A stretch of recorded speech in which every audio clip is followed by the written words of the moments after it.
move towards a multipolar world order, there are a lot of shifts. The shift in the power balance, the shift in countries' strategies, the shift in the security perception, and therefore the shift in a lot of the things that matters to our regions, to our global security.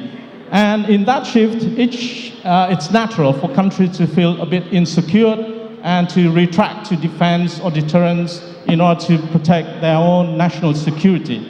And therefore, there's the questions again about how we best use these tools in our national toolkits to achieve the national security that we all desire for.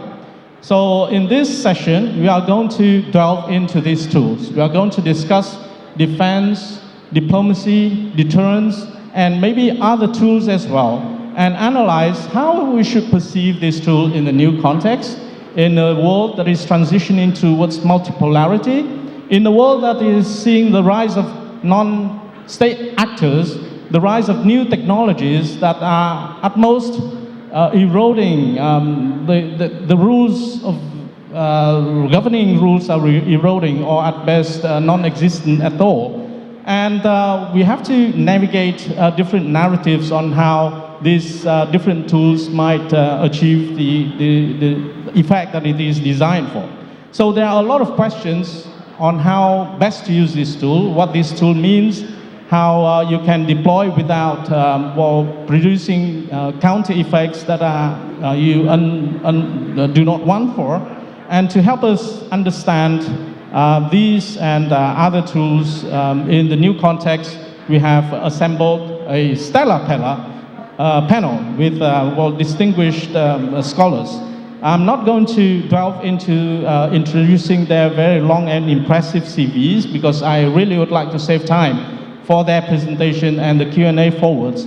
But I'd like to delve and invite right away the respected speakers. So let me first of all invite Associate Professor Đỗ Thị Thủy, which is a lecturer at the Diplomatic Academy of Vietnam. So Thủy, you have the floor.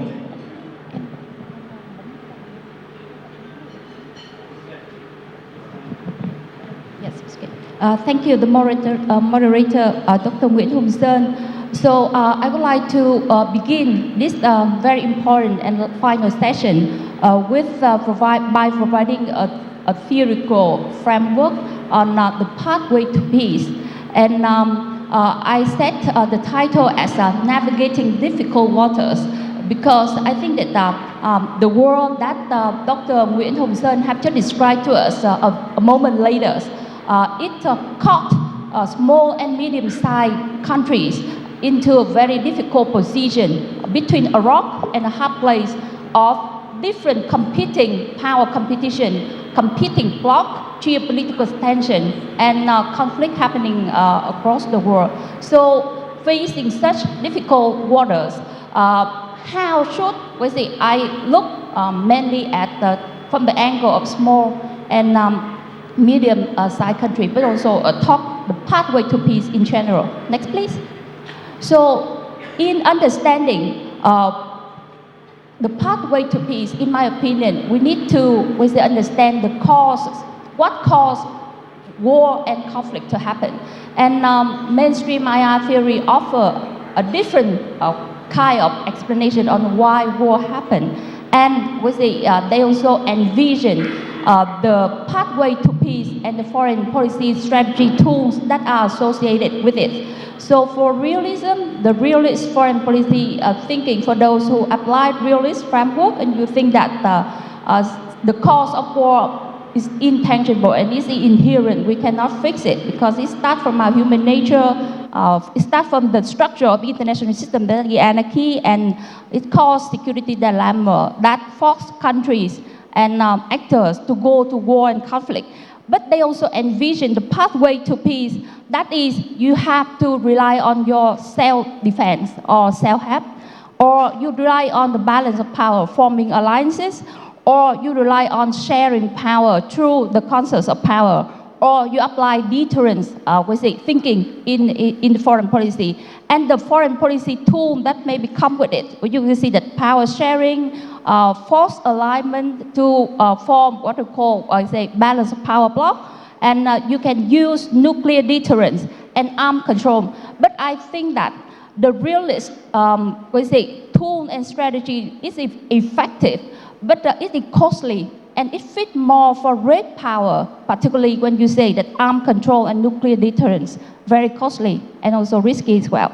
So liberalism is applying a different pathway to peace because it thinks that conflict happen because we have different values, particularly democratic value, lack of institution and economic independence. So the pathway to peace here, you rely on collective security with several others, or you mobilize trade and economic exchange, democratization, and you use international institutions and rules. So you can see that the various foreign policy strategy tools applied with it is preventive diplomacy or multilateral diplomacy, mediation, negotiation, or soft power. I would say that it can be applied to every country, including the small and medium countries. But the drawback of this approach is that the rules and norms and all these kinds, it only applies to the party concerned and the signatory, particularly when the rules and norms, it only applies to those who sign it. And it's not, binding to the other in the international community. And for constructivism, the cause is more tension and conflict is more with cultural, religion, lack of interaction, and so individualism. So they decide the pathway to peace is socialization. You realize more on community building and also collective identity. You use the media or rely on world opinion and global conscience. So we see here the tool associated with it is to build contact, exchange, and also the leadership skill. So next please. So I think that which pathway to peace should we choose? It depends on what kind of the objective that the country or actor aim for. If you want to eliminate the incentive to make war, we can apply preventive diplomacy to make it not happen. But if we want to reduce the means available for watching a war or conflict, and then usually a great power will apply arms control and disarmament. But as I said in the previous section, it's costly and risky as well. Yes, next slide, please. And if you want to reduce or eliminate the fundamental causes of war, and then it requires a lot of effort, and I think in realistic, it may not be thinkable.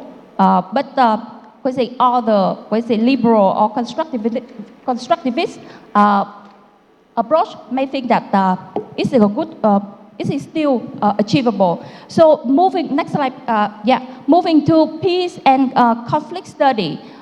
Scholar has suggested the 9 pathways to peace, and the 5 pathways are the traditional one, including removing the source to the threat of peace or preventive diplomacy, deterrent, diplomacy for peace or disarmament, arm control, and eliminating the fundamental cause of war. And the 4 remaining ones are they call alternative pathway, applied to the world that Dr. Nguyễn Đông Sơn had mentioned. When it's multipolar, we have the non-state actor, new technology. So we need to adopt new tools to fit to such a world.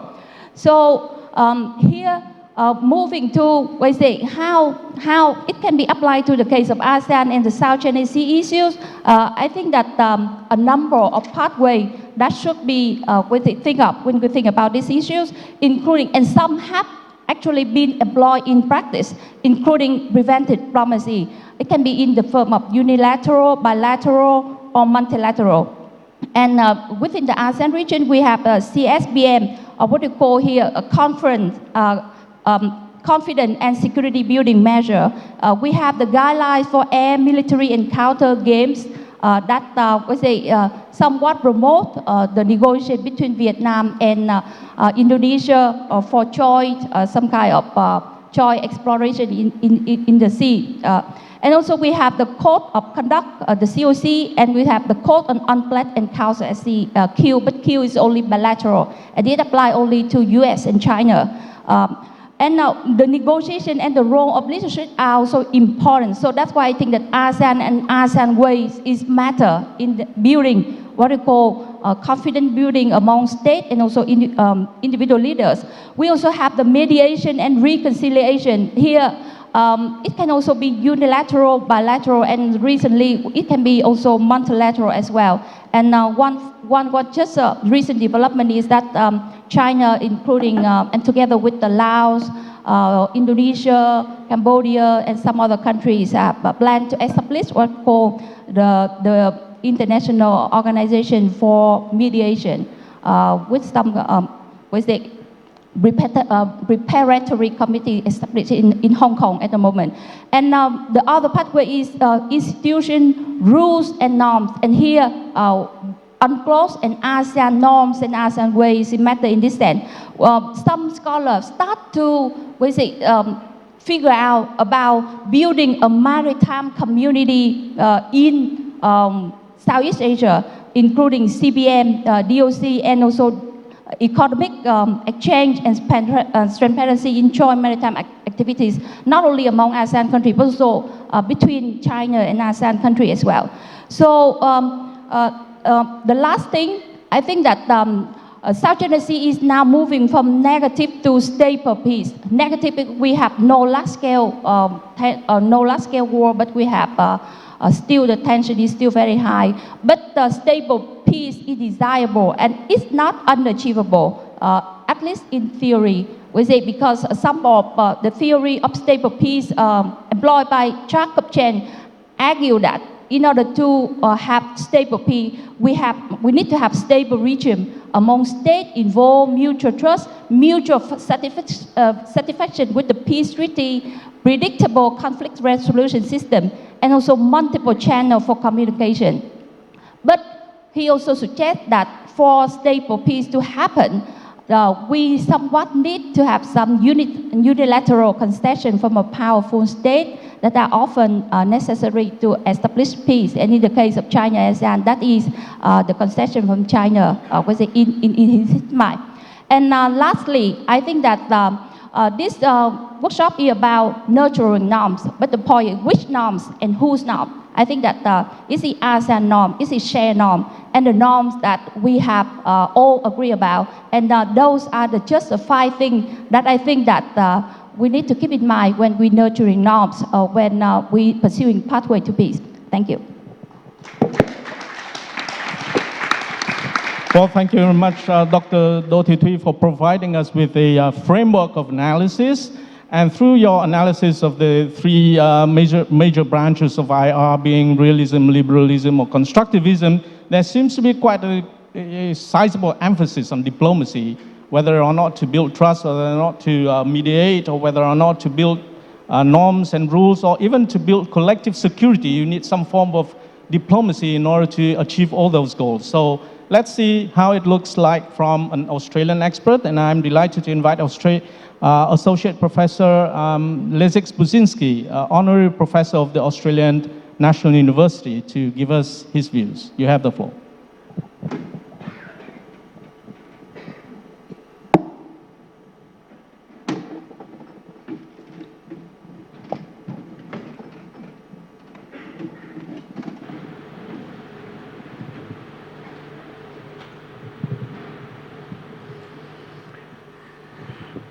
I must admit that I feel very uneasy about abstract concepts such as peace, deterrence. We discuss CBMs and things like this because I've been attending these DAV conferences for some years now, and the same issues come up every time. The context may change, but the issues and the questions remain undecided. Now, with regard to the South China Sea, because I'm going to bring this discussion down to a particular context, and I think context is lacking. And this context is the South China Sea, which is why our hosts invited us here. And in that situation, in that context, I want to try and understand why we haven't had these desirable things: peace, CBM, security, resolution of legal claims, the application of UNCLOS. We've been discussing this for many years. Why has there been very little progress? Okay, now,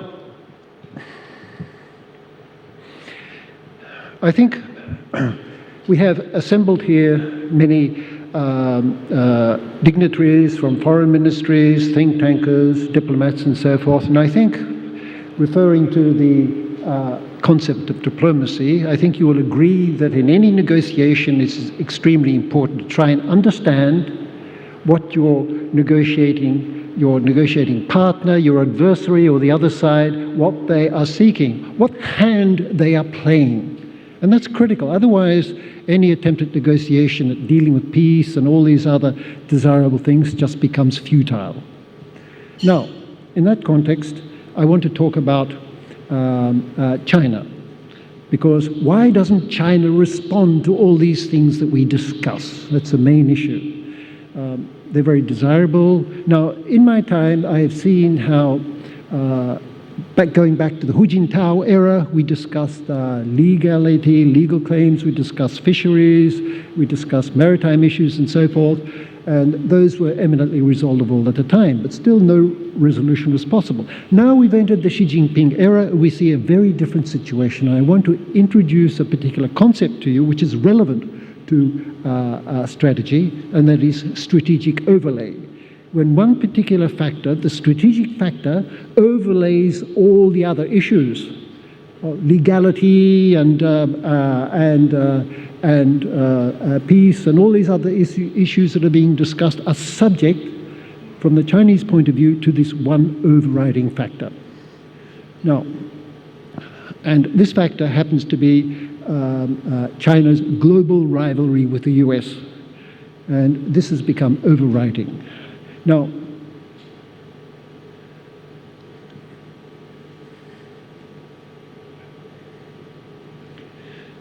China's naval expansion. The instrument of China's global rivalry with the US is, of course, the Navy. We heard from my friend Renato yesterday that China has the world's largest Navy. And China is engaged in building aircraft carriers. It has 3 carriers at the moment. It's looking to produce a 4th, which is likely to be a nuclear carrier. And they may even talk about subsequent carriers. And they have a plan for this global Navy. Now, in the preceding session, we discussed how AI and autonomous drones may make large carrier navies obsolete in the future. There is a literature on this saying that the development of the new technology makes carriers obsolete. But in China, we see 2 things. We see the development of the big ship navy, the development of the carriers and so forth, which serves a particular geopolitical purpose. Yet at the same time, the Chinese are developing artificial intelligence systems which can easily counter the kind of big carriers that they are developing. It's a big contradiction, but it's not the first time we've seen contradiction in government strategy and government policies.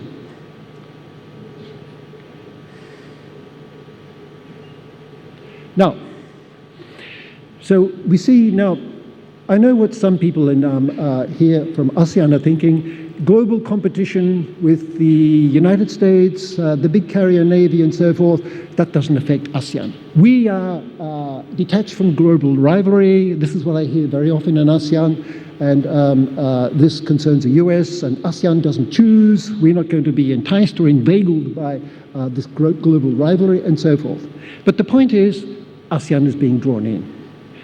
We have here this, I have just a sketch of the major sea lines, because China is developing a global navy which requires access to the open sea. There's no access in the north through the Miyako Strait, that's where Japan is. No access through Taiwan because that's disputed. There are the particular sea straits here from which the navy can go to other areas such as the Pacific. The Indian Ocean has to go through the Malacca Straits. Our Indian colleague may comment on that, and China has the ambition of extending a naval presence in the Indian Ocean and around the Indonesia Strait and the Luzon and the Bashi Strait up north, where the Philippines is. Now, this leads me to the next point. This happens to be, this slide was prepared by my friend and colleague, Kodayoji, who was Reserve Admiral and Chief of the Japanese Navy. It really sketches quite clearly why China is targeting the Philippines and why not others. I know that in ASEAN there is this particular view that the Philippines is a US ally, that's why China is targeting it. It won't target us, we are safe and secure, as long as we sit still. Sit still, that's the way to handle China. But we know from the cause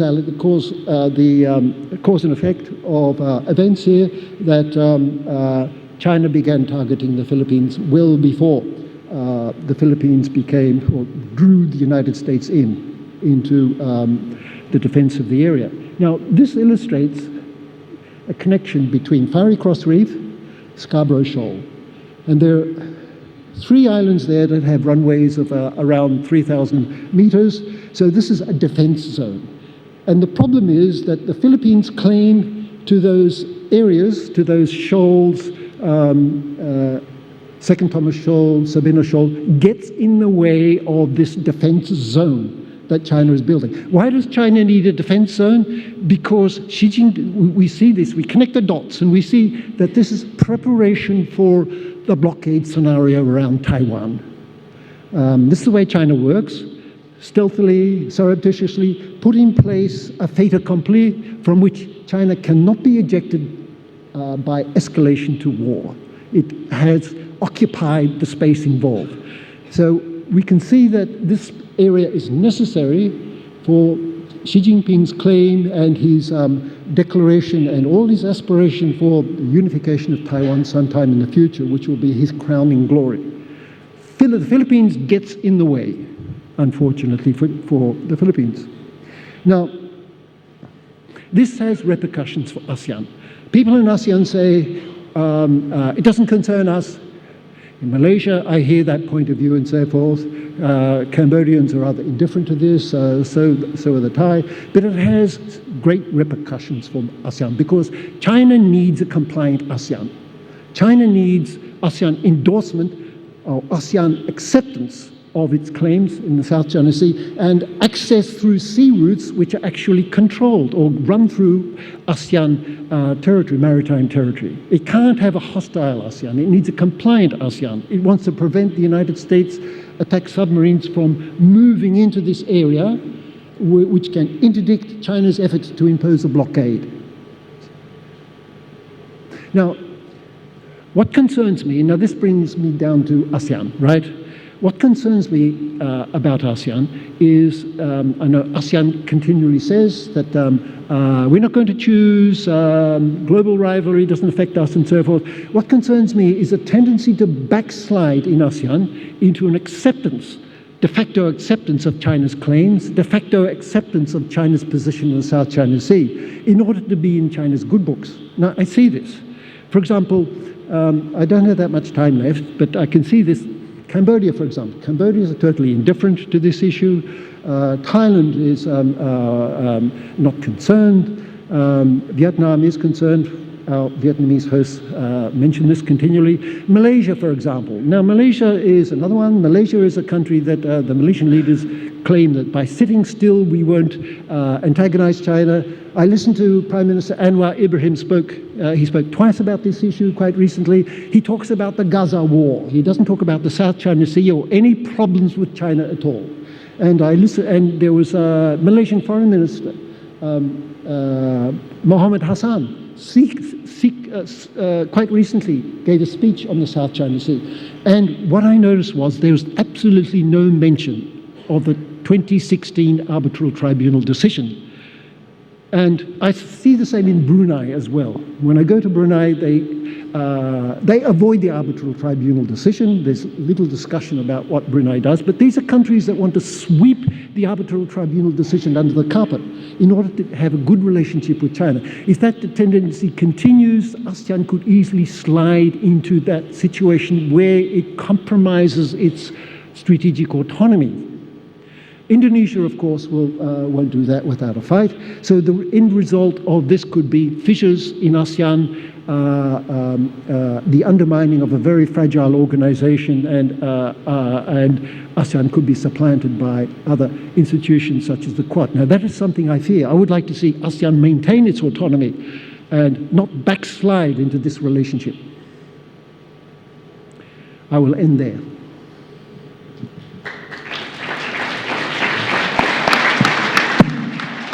Thank you very much, Professor Budzinski. Essentially, we are giving ASEAN a high recognition of the strategic relevance that they have, given the geostrategic locations that they occupy.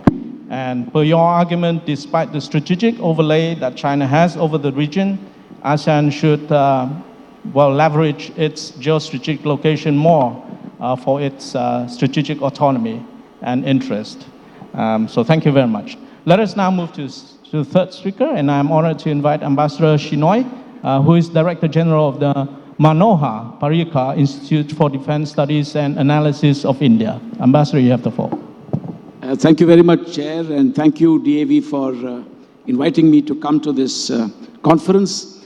Let me walk you through very quickly the symbiotic relationship between diplomacy, defense, and deterrence, and also to relate what's happening in the South China Sea with our experience in the Indian Ocean and across the Himalayas.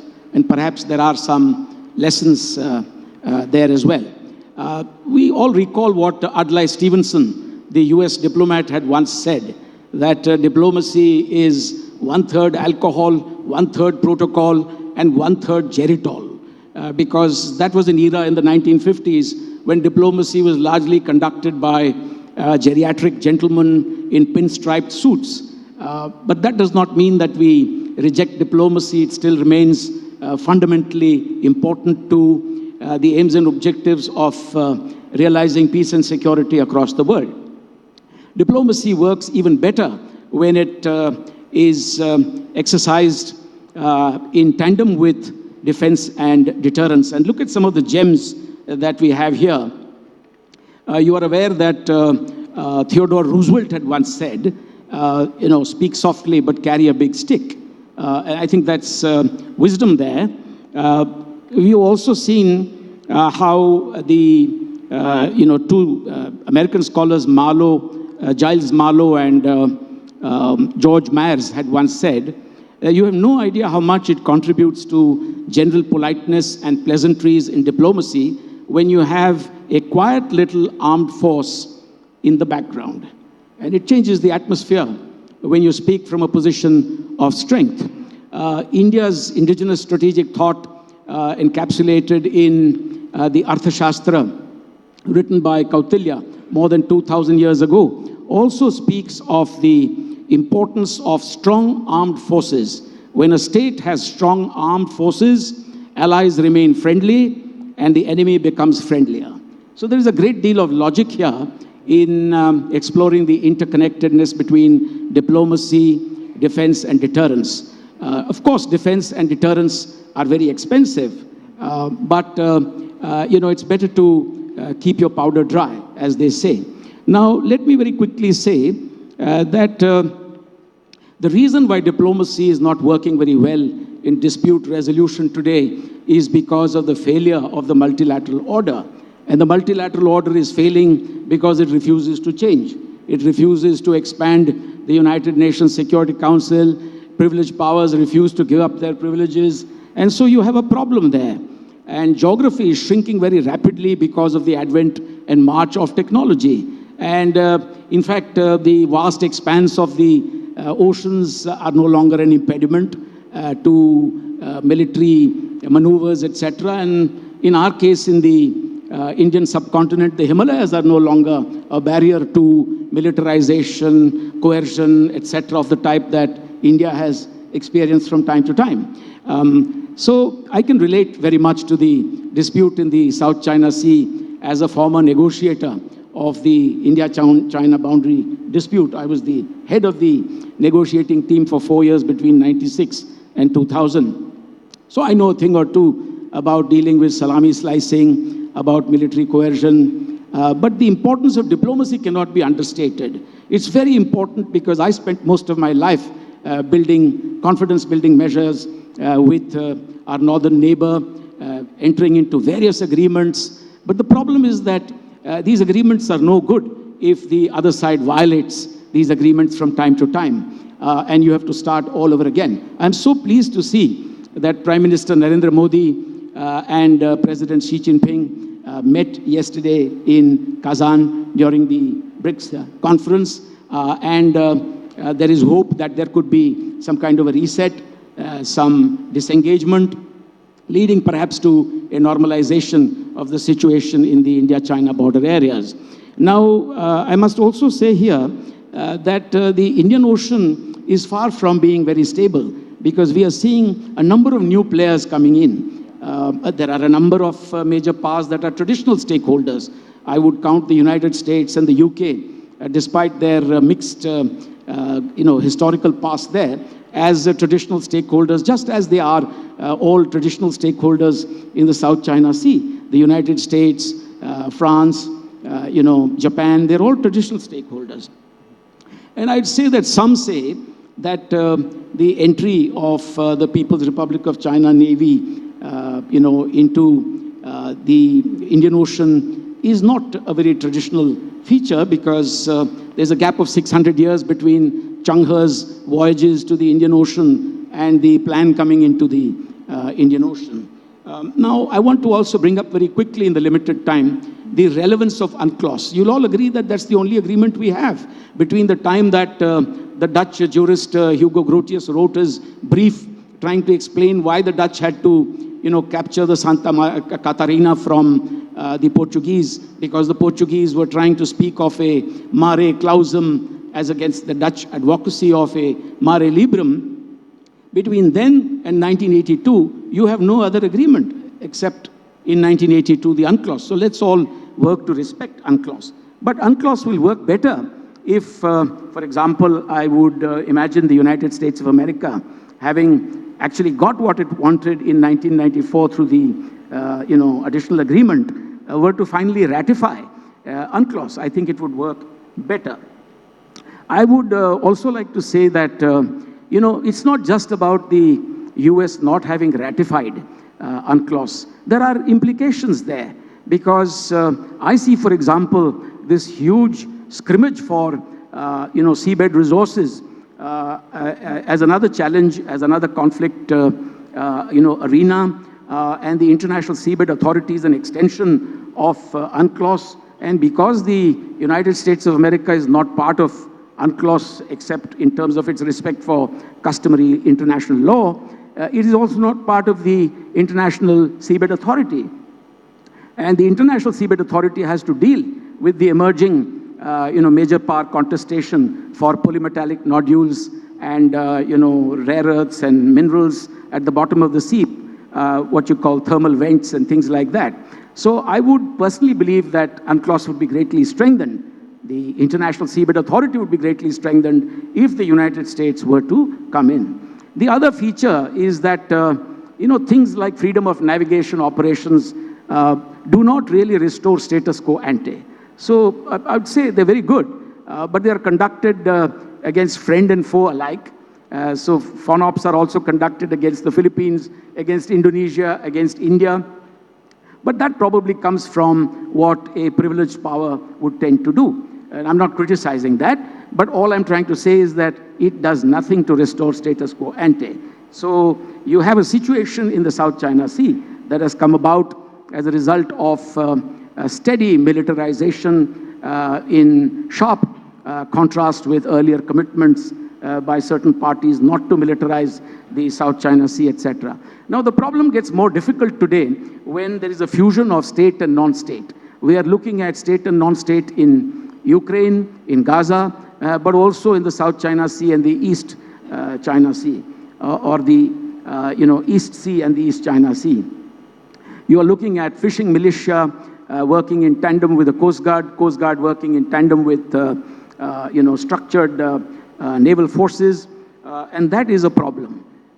And I would say that India, a country that has stood for peace and non-violence, has always advocated peaceful settlement of disputes. The Prime Minister of India has spoken on a number of occasions why there should be a preferred human-centric approach rather than going in for defense and deterrence, and all these things are very expensive. So diplomacy, selecting what you call a peaceful settlement of disputes kind of approach, is something that India has always advocated. But even the great apostle of peace, that is Mahatma Gandhi, had said that if he had to choose between violence and cowardly flight, he would choose violence. And so therefore it's very important to ensure that diplomacy, defense and deterrence succeed, to stand your ground.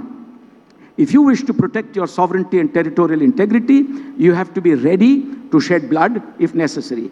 Peace is preferred, but you cannot, under the overhang of a desire for peace, get into an avoidance strategy where there is a creeping militarization, a creeping change in the status quo, and that is most dangerous.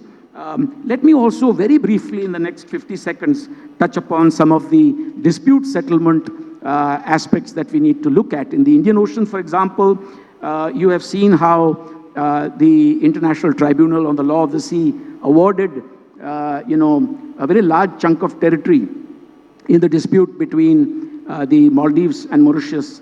The award went largely in favor of the Maldives, and the two sides have agreed to respect that, But you have the PCA ruling in the South China Sea that was not respected at all. And on the other hand, in the Indian Ocean, there was a dispute, for example, between India and Bangladesh, where the ruling went, the PCA award went in favor of Bangladesh, and we have completely respected that. So there are those that respect these tribunal rulings and those that completely ignore them, remain indifferent to these rulings. What strikes me is, again, the United States of America, strategic partner for India, for many of us here, a stakeholder in the Indo-Pacific. Why did it take the US full 4 years to align its own policy with the PCA ruling that went in favor of the Philippines? Between 2016 and July 2020, the US took the line that the PCA ruling was extremely legal in nature. The US was still studying it, and so on and so forth, and it took no sides on the territorial dispute. It's only in the dying days of the Trump administration that Secretary of State Pompeo, comes up with this huge change in July of 2020 and says that the US policy is now 100% aligned with the PCA ruling. So these things should come earlier, sooner rather than later.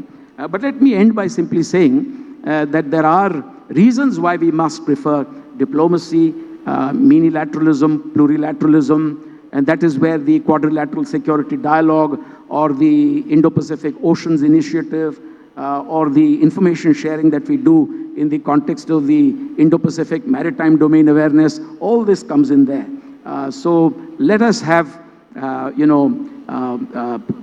resolute hope and faith in the power of diplomacy. It is dynamic today. It is no longer about alcohol protocol and geritol. There are many young people who work round the clock to diffuse tensions, and we must all work for peace and tranquility everywhere. Thank you.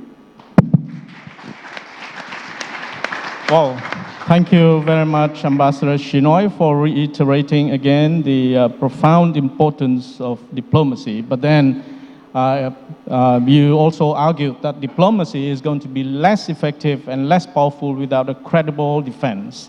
And therefore, defense is still very, very important in any country's arsenal towards peace. Also, you mentioned the notions of freedom of navigation as a new defense diplomacy. Some countries see it as a diplomatic tool. Some countries see it more like a defense tool. But nevertheless, defense diplomacy is also a very new and important tool in countries, various toolkits for peace.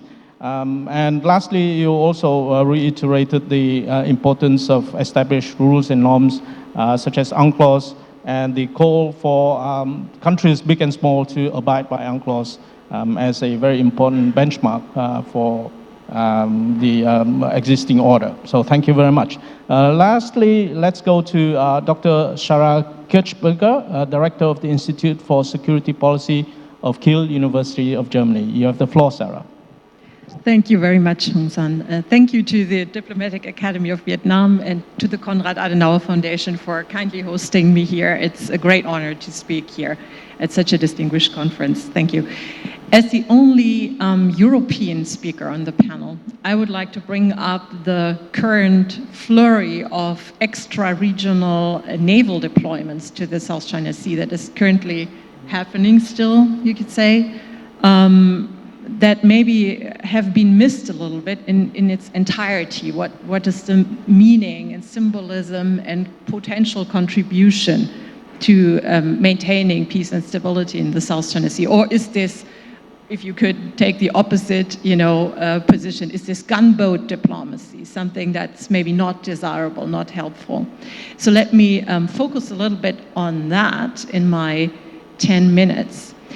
And just to establish the timeline and the facts, in this very year, starting from March, between March and June, 4 different smaller European nations, you could say, with the exception of Germany, that are not typically found in this region of the world with the naval ships, that have no permanent presence, like France, for instance. Britain is also another country that is often here. But 4 nations that are not typically found in the South China Sea so often, or not at all, have started extensive deployments to the Indo-Pacific and passed through the South China Sea.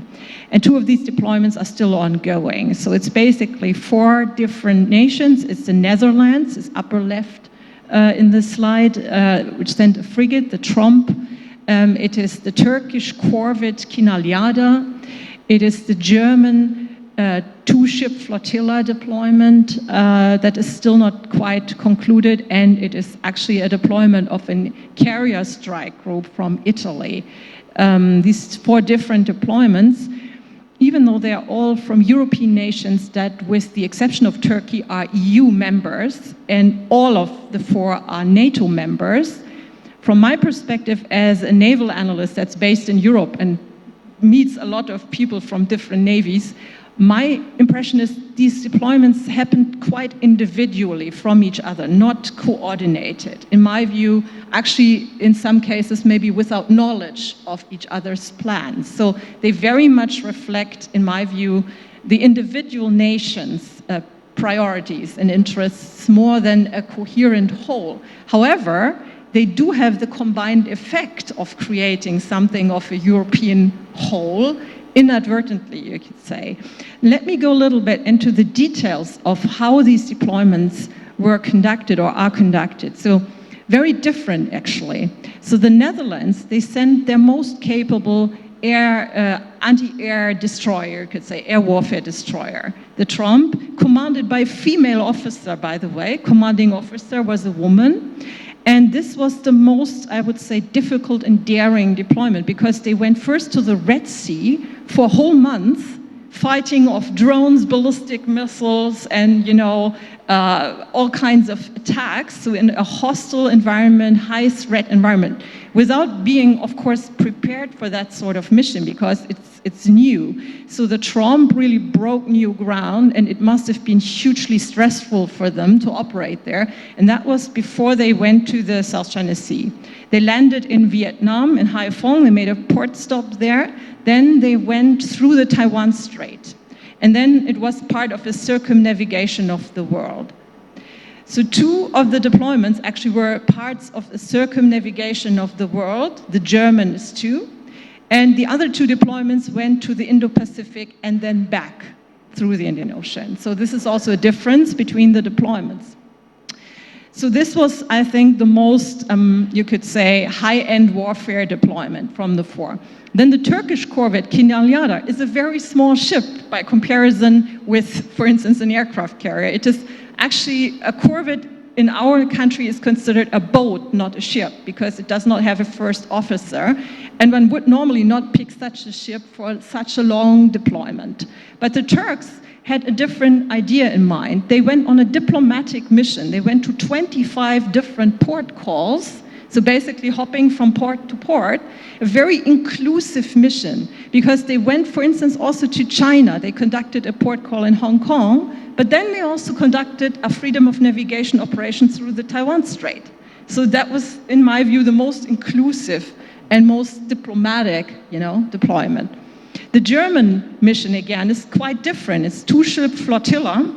So it is led by a rear admiral, so it is a different naval symbolism, but it's not as martial as the Dutch one and not as diplomatic as the Turkish one.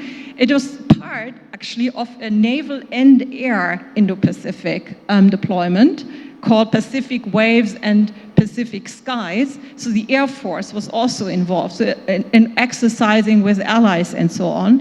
And the German deployment also went through the Taiwan Strait. So they came from the other side. They went counterclockwise around the world. So that's another symbolism. And then finally, the Italians, they picked a carrier strike group, which is an offensive power projection platform, quite different naval symbolism than a corvette. But they stayed clear of the Taiwan Strait, for instance. They entered the South China Sea, a different route, and their chief focus was actually exercising with the United States and with allies and getting their F-35B fighter jets certified and exercising with the Australians and so on. So that was, again, a different focus for these ships. I have here on my chart some of the statistics, you could say, just so you can see how these deployments were structured.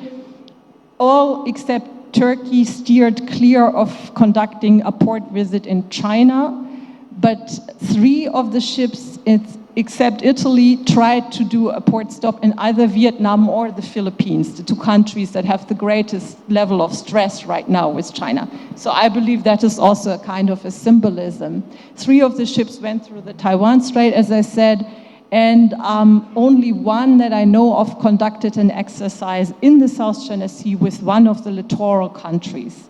Other ships exercised with the United States. This is, again, the statistics on the Taiwan Strait transits. You can see now it's 4 new countries that have conducted a Taiwan Strait freedom of navigation operation, in addition to those that have done it before. And actually, several more countries in Europe are considering such deployments in the future. So this list might still grow.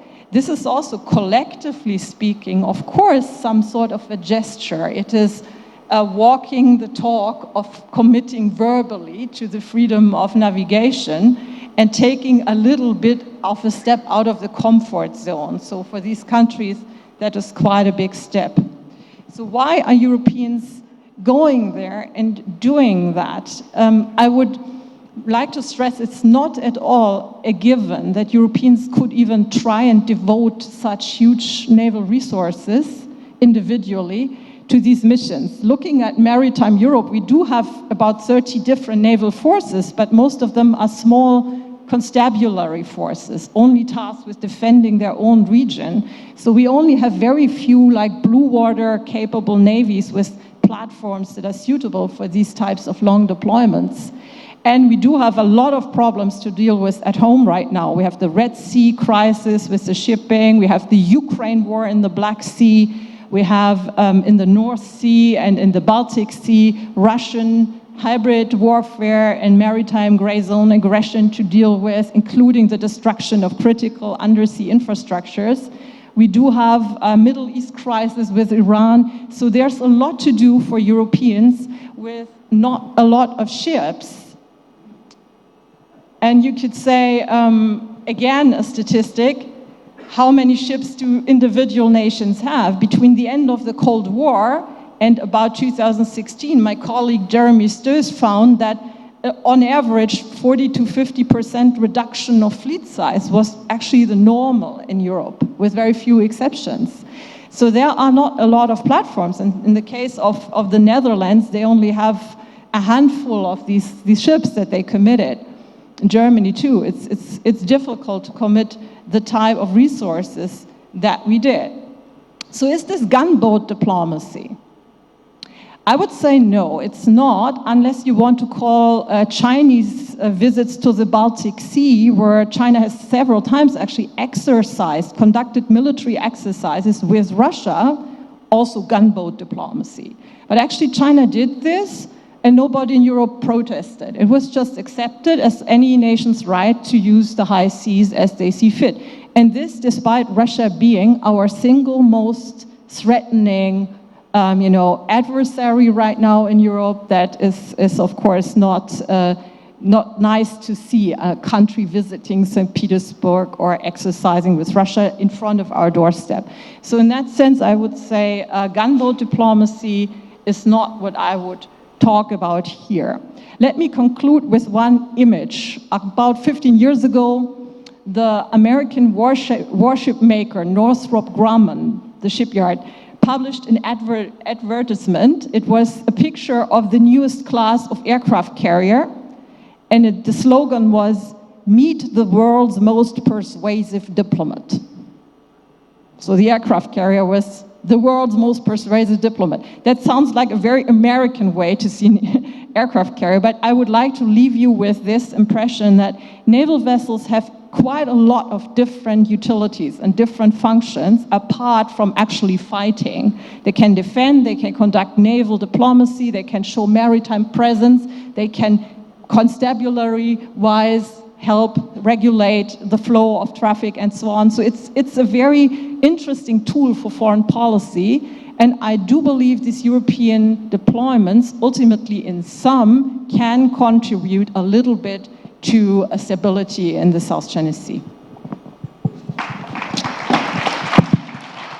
Thank you very much, Dr. Kirchberger, for a very detailed account of Europeans' naval diplomacy in the Indo-Pacific, particularly the South China Sea. And despite the fact that sometimes it is labeled gunboat diplomacy, well, your assertion is that this is not, this is diplomacy, and this is promoting a multi-world order in the Indo-Pacific that is desirable to all. So let's now delve into the Q&A, and because we only have 20 minutes left, let us be very efficient on that. So we'll go towards the back first, and then we'll move forward. So, okay, I can see two young leaders there. So can you please bring the mic over here?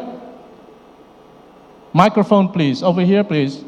Over to my right-hand side.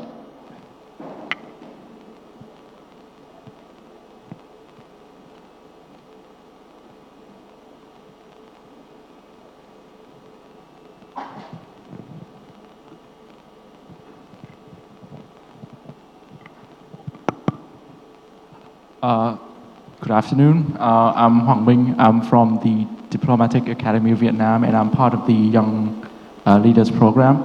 And I have a question for Associate Professor Đỗ Thị Thủy. That is, so in your presentation, you said that the path to peace requires major powers to have at least a level of concession. And so I want to ask, do you see the situation in South China Sea right now is peace? Are the major powers concessing enough in this situation right now? And if not enough, how can smaller powers, smaller countries such as Vietnam or ASEAN convince major powers to concess? Thank you. Thank you very much. Since the mic is there, can you pass to your neighbor? Yes, go ahead, please. Good afternoon. My name is Peter from Cambodia, and I'm also one of the young leaders. My question would be directed towards Professor Brzezinski regarding the backsliding of ASEAN stance against the claim by China regards to the South China Sea.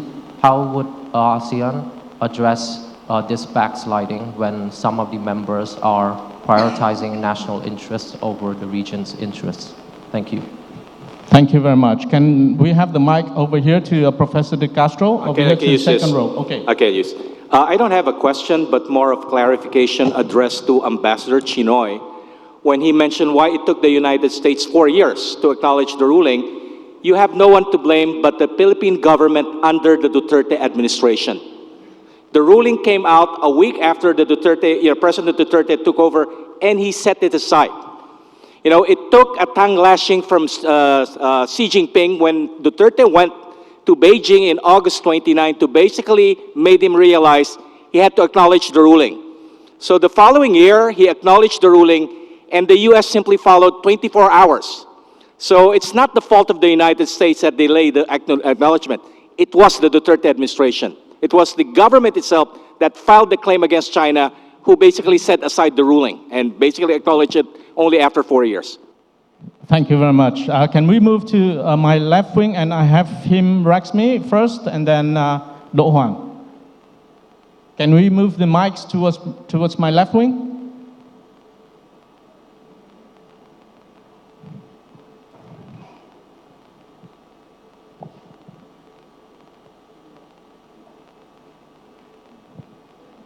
Just speak onto the mic.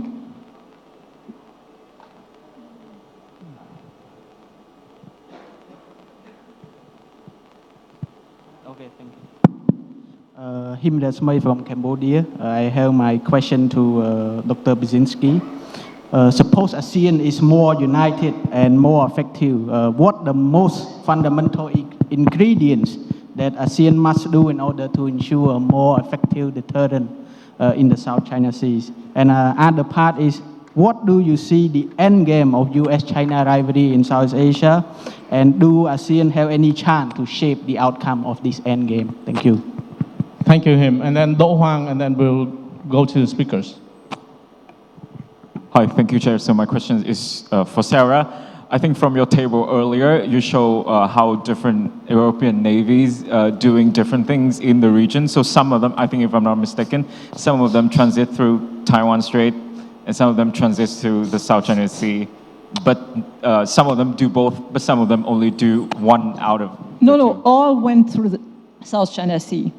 All of them went through the South China Sea. But not all of them went through the Taiwan Strait. No, only 3 went through the Taiwan Strait, but Yes. all went through the South China Sea. Yes, so my question is, if it's all about the same causes, if it's all about freedom of navigation, if it's all about the rules-based order, why not doing the same thing? Because they are pretty much in proximity of each other anyway. Unfortunately, I could not hear the last part of your question. Can you repeat louder? My question is, if it is all for the same causes, same drivers, and they are so close geographically, why not doing both? Why doing different things? Okay, thank you. So we have a fair share of questions to all the speakers. So can we go to Do Thuy first?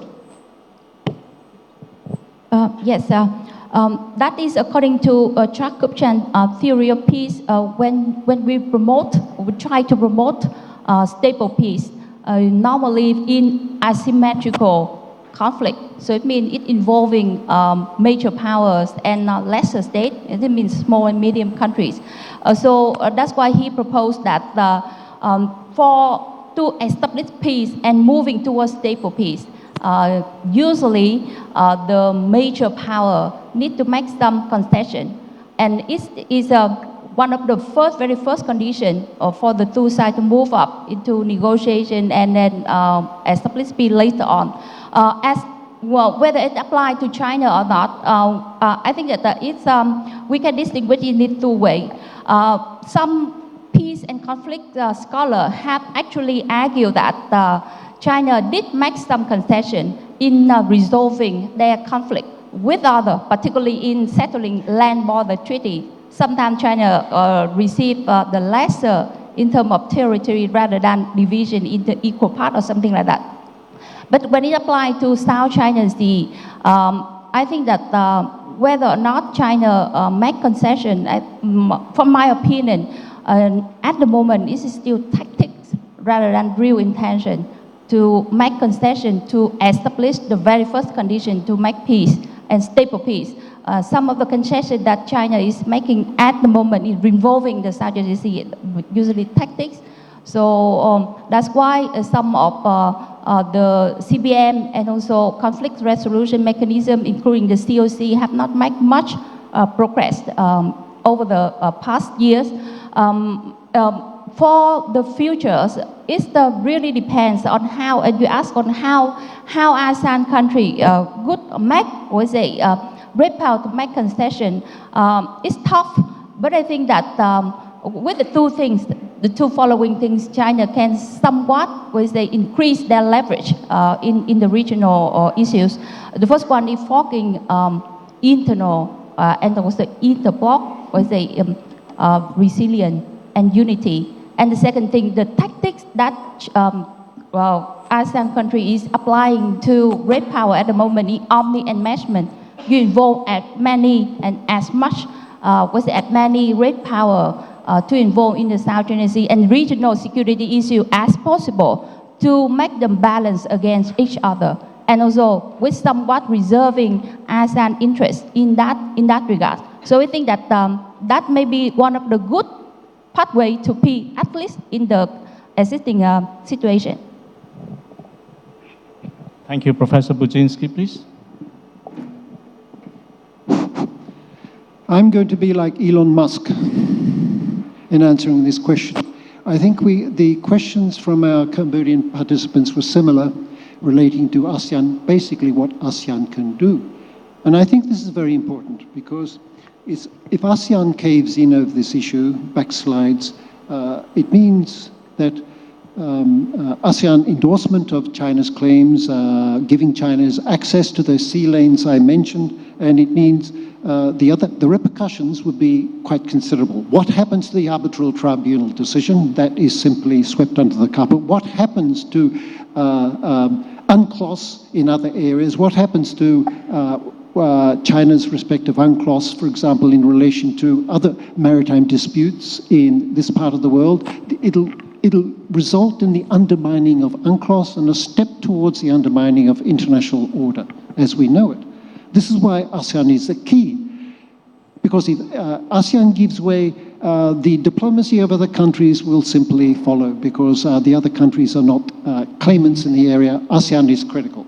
Now, since the questions were raised by Cambodian participants, let me stress that ASEAN came near to fragmentation in 2012 with what they call in Phnom Penh today the 2012 fiasco, which is a fair assessment. This is when Hao Nam Hong, foreign minister, refused to allow mention of Scarborough Shoal in the ASEAN foreign ministers' communique, which resulted in the non-issuance of a communique for the first time in ASEAN history. It happened again later because of Cambodia in 2016, different foreign minister, Prak Sokhonn, when the ASEAN was asked to mention the arbitral tribunal decision in its communique. Both Cambodia and Laos held it up. And so they only had an anodyne statement in there. Now, things are changing in Cambodia because you have this revulsion, you have this criticism of some of the earlier decisions. Because what keeps ASEAN together, and what is important here, is that each individual country secures certain diplomatic benefits from ASEAN unity, including Cambodia.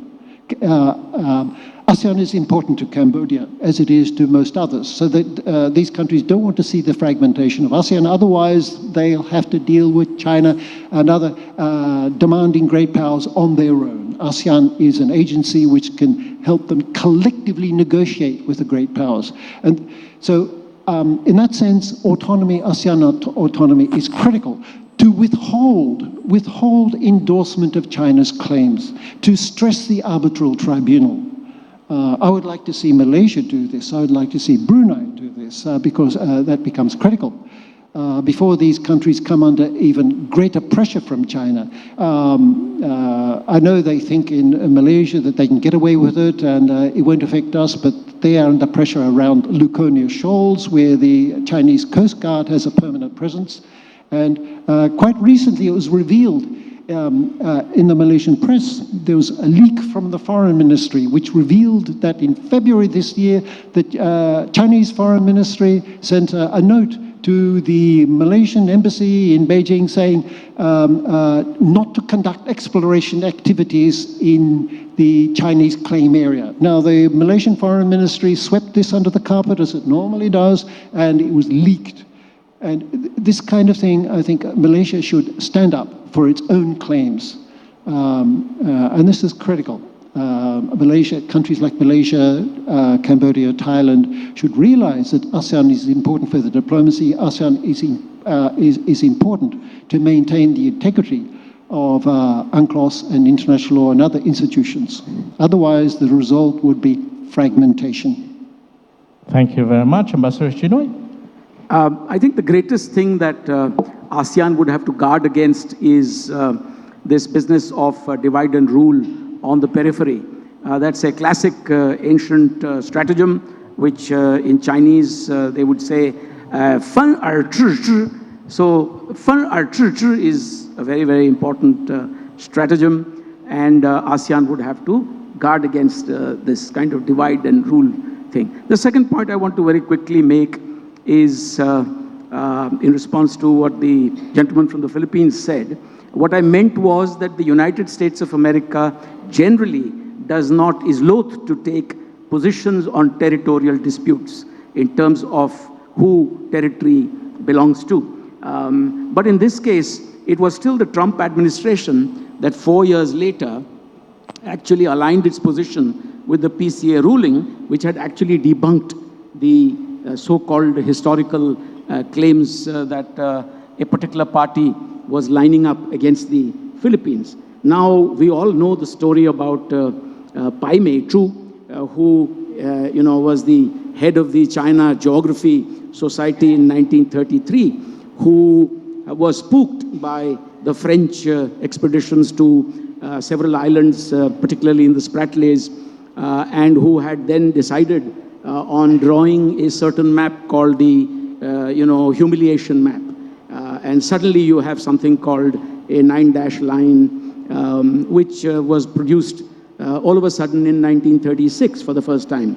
And before that, you had decades in which, for example, China was using terminology that was actually English terminology to describe, islands and things like that. So we have seen that kind of evolution of what is called history. And I'm experienced in this because we've seen some of that spill over across the Himalayas as well. A third point I want to make is about transiting through the Taiwan Straits. Now here, the naval specialists might tell me, it's of course a very good thing, international waters, right of passage, right of innocent passage also. But the point is that the United States of America has not sent a carrier battle task force steaming through the Taiwan Straits since 2007. The last such visit was by the USS Kitty Hawk. I stand corrected if somebody knows better. After that, you have dozens of the other vessels like the Arleigh Burke class destroyers and all going in, including with planes and helicopters, but not a carrier battle task force. And Clinton had sent them twice, if you remember, during the Taiwan Straits crisis in the mid-90s. So it's good that Germany, France, Netherlands, everybody is doing it. But has something changed? Why not a carrier battle task force? It going through the Pashi Strait is not the same as going through the Taiwan Strait. That's the other side.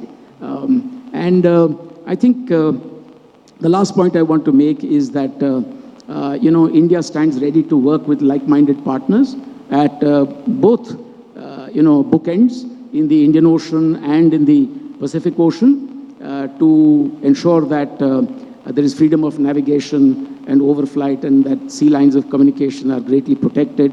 The Indian Navy is, as you know, one of the biggest navies in the world, and we operate aircraft carriers. We build our own nuclear aircraft carriers. We build our SSBNs. We will be building our SSNs. So there is a fair bit that we can do, particularly in the, according to the Mandala theory, in the immediate environs of the Western Indian Ocean and the Eastern Indian Ocean. And we are doing a lot with regard to, for example, the Red Sea, although not part of the US-led operation in the Red Sea. We independently have deployed about 20 vessels. We are now, for the first time, an active member and participant in the Combined Maritime Forces.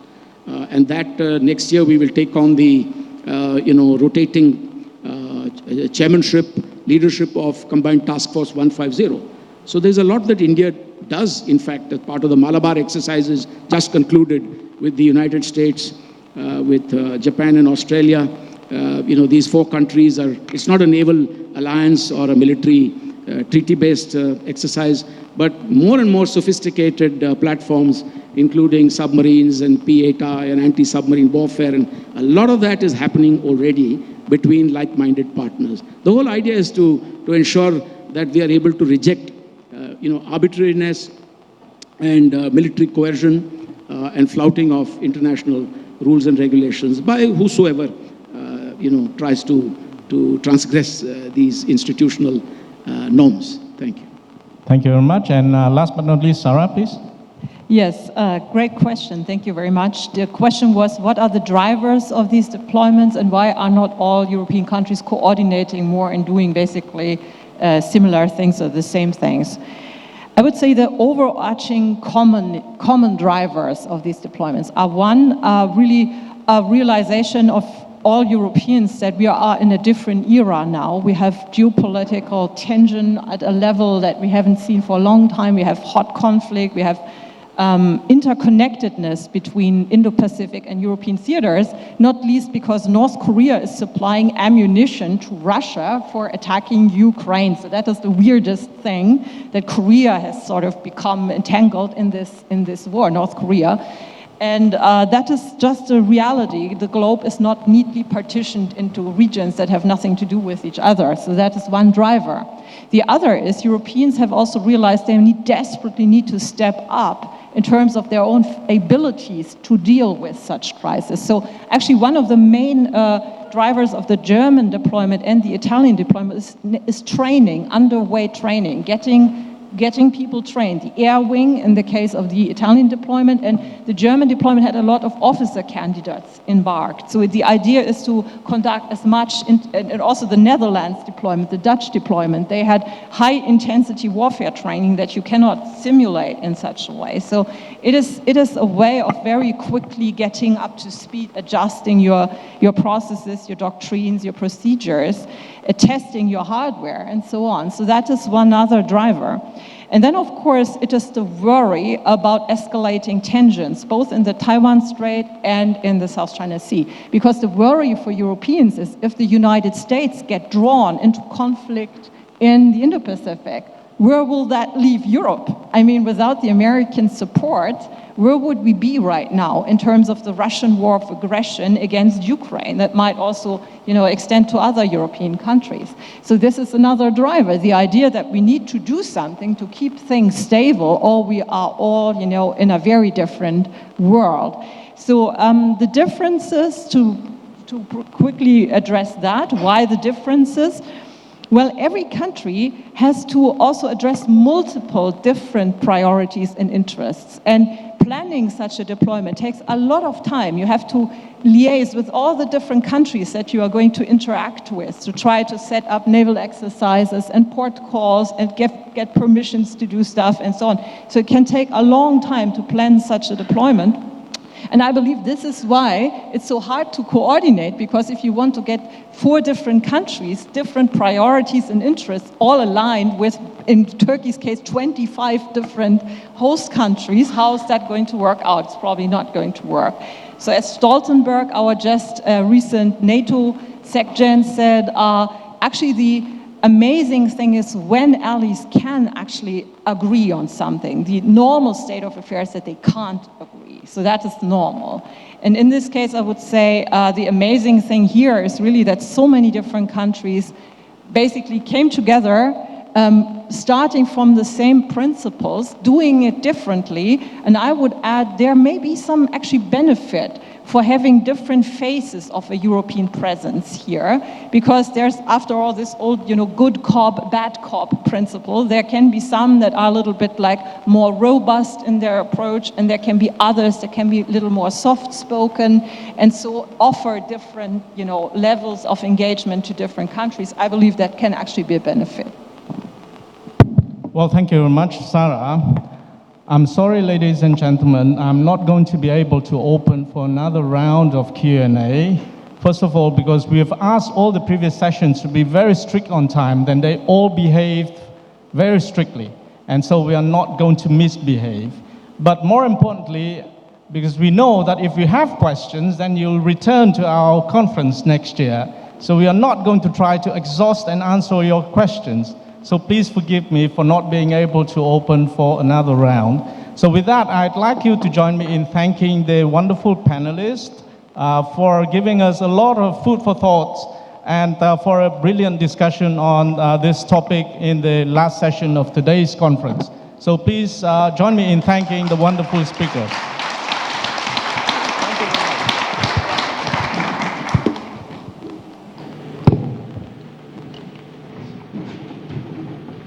Well, thank you, Dr. Cern, and thank you, all panelists. And may I also invite Dr. Cern to deliver the closing remark, because that is also a wrap of our 2 days of the 16th South China Sea Conference.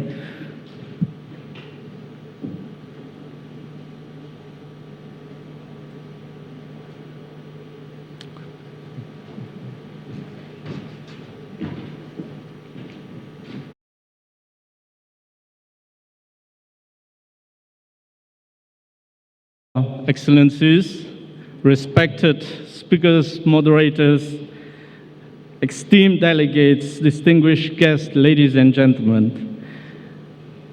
It's hard not to smile as we wrap up the 16th South China Sea International Conference, when we have accomplished a lot during the last 2 days.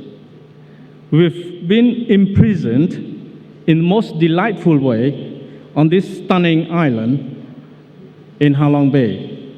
And while the journey here may have been long for many of you, I trust that the beauty of this place, as well as the candidness, openness of the conference, has been more than fitting and fulfilling reward for you.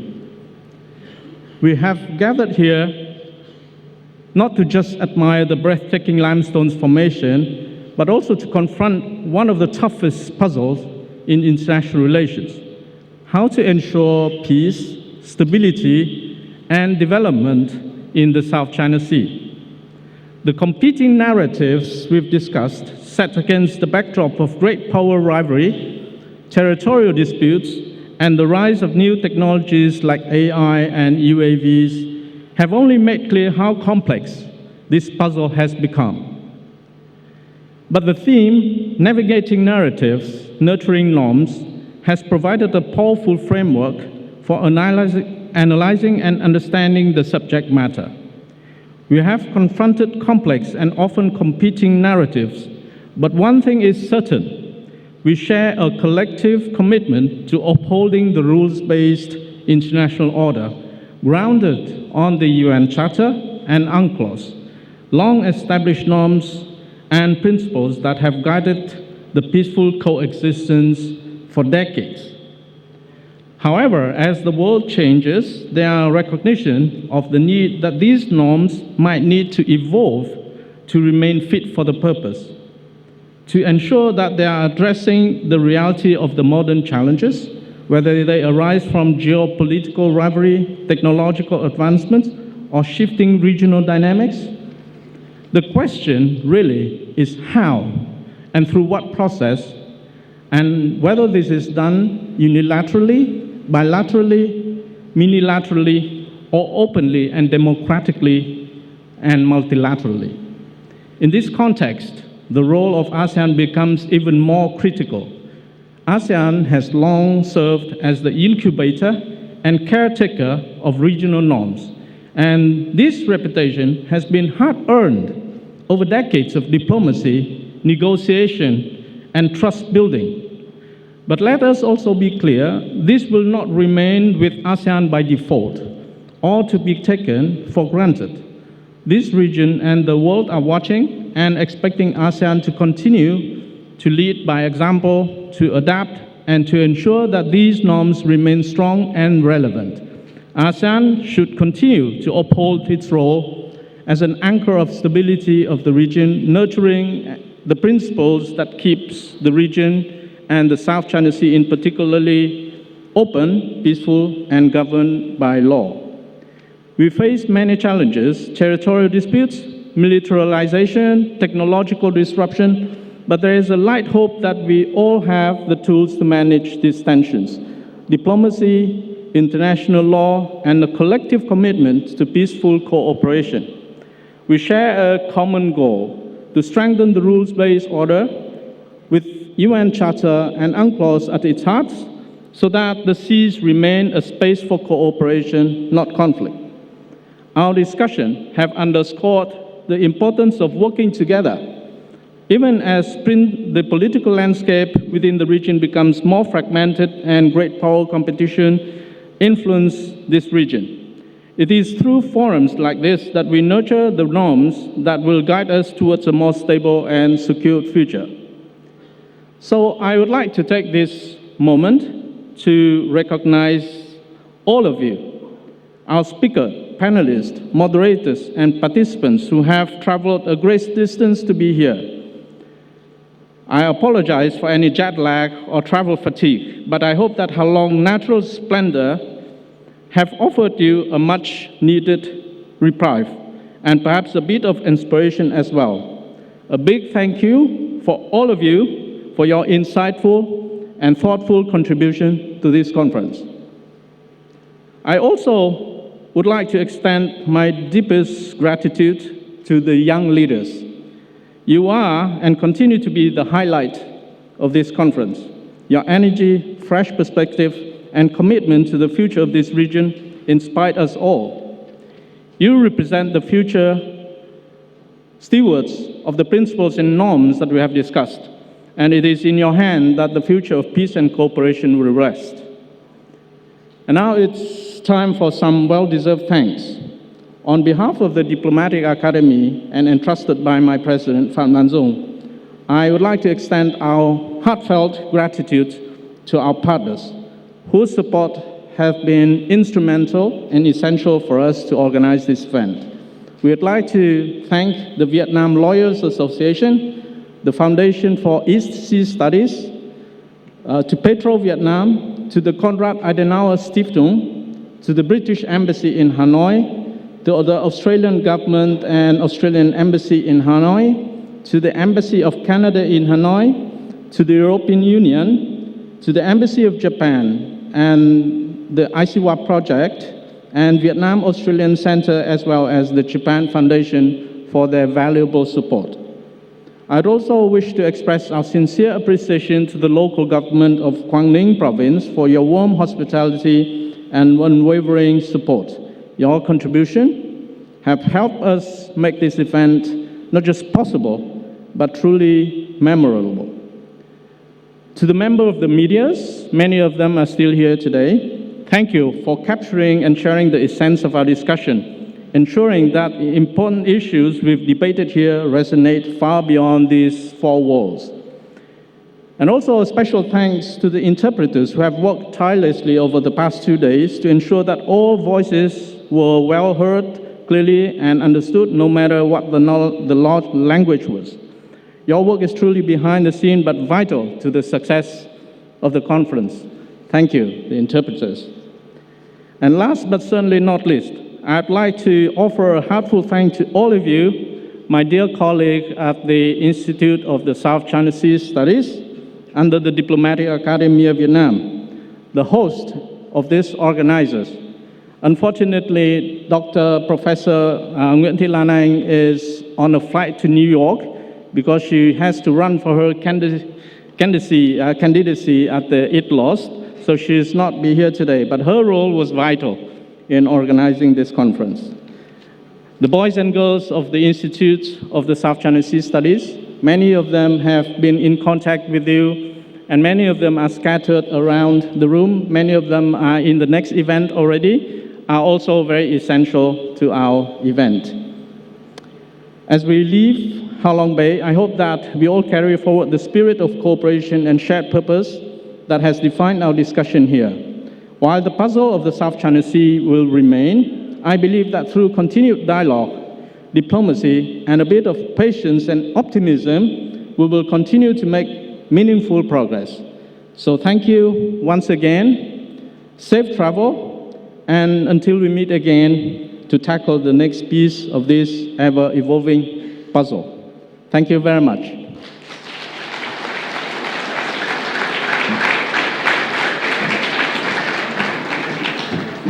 Great. Thank you, Dr. Sun. And that is also the conclusion to the 16th South China Sea Conference hosted by the Diplomatic Academy of Vietnam. Once again, I would like to say thank you to everyone who is still present here. We have an almost fully occupied room until the very end moment, which is remarkable. And also thanks to all of the people online.